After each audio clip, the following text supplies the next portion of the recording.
కర్కాటక రాశి వారికి జన్మరాశిలోకే గురుడు ప్రవేశించడం, అది ఆయనకి ఉచ్చరాశి కావడం మొదలైన వాటి వల్ల పూర్వపు రుణములు ఏదన్నా ఉన్నా, అలాగే పూర్వపుణ్యాన్ని పెంచుకోవడానికి చేసే ప్రయత్నాలు మొదలైన వాటి మీద అధిక శాతం దృష్టి కేటాయిస్తారు.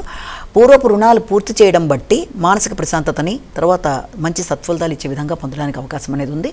అదేవిధంగా వ్యక్తిగత శ్రద్ధ, అలాగే జ్ఞానాన్ని పెంపొందించుకోవడం, ఆలోచనలు అనుకూలంగా ఉండడం, అందరితో మీరు ఒక రకమైన ఒక లీడర్షిప్ క్వాలిటీస్ లాంటివి అనమాట. అంటే ఎలాగంటే నాయకత్వ లక్షణాలు, విద్యాపరమైన అభివృద్ధి, ఆలోచనలు అనుకూలంగా ఉండడం, చాలా కాలంగా ఆగుతూ వచ్చిన పనులు, ముఖ్య వ్యవహారాల్లో జీవితంలో సెటిల్మెంట్కి సంబంధించినవన్నీ కూడా, అది విద్య కావచ్చు, లేకపోతే హయ్యర్ ఎడ్యుకేషన్ సంబంధించిన విషయాల్లో, ఉన్నత విద్యకు సంబంధించిన విషయాల్లో కానీ, లేకపోతే ఏదన్నా మీరు తీసుకునే నిర్ణయాలు, వ్యాపార వ్యవహారాలు, వాటికి సంబంధించిన విషయాలు ఆగుతూ వచ్చినవన్నీ కూడా ఓ కొలిక్కి రావడానికి, వాటికి సంబంధించి మీరు స్థిరమైన అభిప్రాయాలు, ఆ స్థిరమైన నిర్ణయాలు తీసుకోవడానికి సంబంధించిన సమయంగా కూడా మనం దీన్ని భావన చేయొచ్చు. సంతాన అభివృద్ధికరంగా ముందుకెడుతుంది. మంచి విజ్ఞతతో మీరు తీసుకునే నిర్ణయాలు సంతానాభివృద్ధి కోసం తీసుకునేవి అనుకూలంగా ఉంటాయి. పెట్టుబడుల కోసం మీరు తీసుకునే ఆలోచనలు కానీ, వ్యాపార వృద్ధి కోసం తీసుకునే నిర్ణయాలు కానీ, అలాగే దూర ప్రదేశాల్లో ఉండే వ్యక్తులతో మీ యొక్క ర్యాపో కానీ చాలా వరకు అనుకూలంగా ఉండే అవకాశం అనేది ఉంది.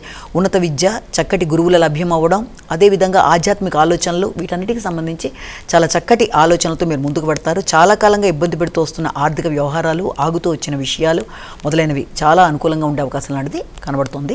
మీ ఆలోచనలు చాలా సఫలీకృతం అవ్వడం, మంచి ఆలోచనలతో ముందుకు వెళ్ళడం, వీటన్నిటికీ విశేషంగా మనం జోడించవచ్చు.